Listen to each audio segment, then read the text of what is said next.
YouTube, Facebook, ইনস্টাগ্রামে মাঝে মাঝেই দেখি অনেকেই বেশ সুন্দর সুন্দর মিষ্টি বানায়। তো আজকে আমারও একটু মিষ্টি বানানোর ইচ্ছা হলো। এরকমভাবে আগে কখনো মিষ্টি বানানোর চেষ্টা করিনি। বানানোর পর দেখলাম খেতে বেশ সুন্দর লাগছে, তো সেই জন্যই রেসিপিটা তোমাদের সাথে শেয়ার করছি। এই মিষ্টিটা খুব সহজে আর খুবই কম খরচে হয়ে যাবে বলতে পারো।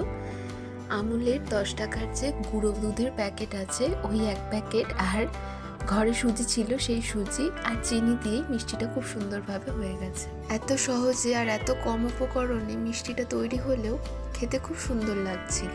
প্রথমেই সুজিটাকে আমি শুকনো কড়াইতে ভালোভাবে লো ফ্লেমে একটু ভেজে নিচ্ছি। লো ফ্লেমেই রাখতে হবে, তাহলে সুজিটা সাদা থেকে লাল হয়ে যাবে না, আবার সুন্দরভাবে সুজিটা খড়খড়ে হয়ে ভাজাও হয়ে যাবে। সুজিটা দিয়ে যখন দেখবে সুন্দর গন্ধ বেরোচ্ছে, তখন জানবে যে সুজিটা সুন্দর ভাজা হয়ে গেছে। সুজিটাকে আরও একটু মিহি করার জন্য সুজিটাকে মিক্সারে একটু ডাস্ট করে নিচ্ছি। ড্রাই ফ্রুটসের মধ্যে আমি কাজু আর আমন্ডস নিয়েছিলাম।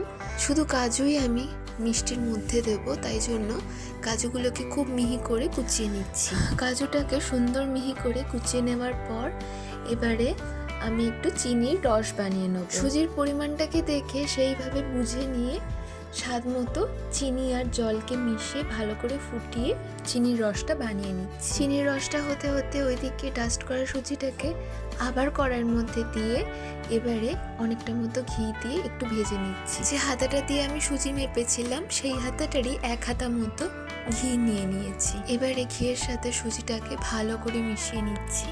গ্যাসের ফ্লেম লোতে রেখে ভালো করে সুজিটাকে ঘিয়ের সাথে মিশিয়ে নেওয়ার পর কুচিয়ে রাখা কাজুগুলো এবারে দিয়ে দেব।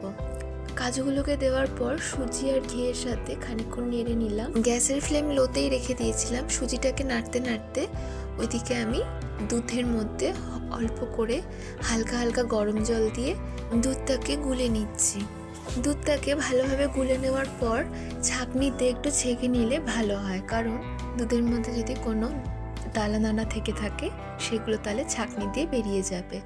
এইসব করতে করতে ওদিকে চিনির রসটাও হয়ে গেছে, তো দুধ গোলাও হয়ে গেছে। এবারে দুধটাকে সুজির মধ্যে দিয়ে দিচ্ছি। সুজির মধ্যে দুধটা দিতে দিতে সমানে কিন্তু নেড়ে যেতে হবে, নইলে কিন্তু ডেলা ডেলা হয়ে যেতে পারে।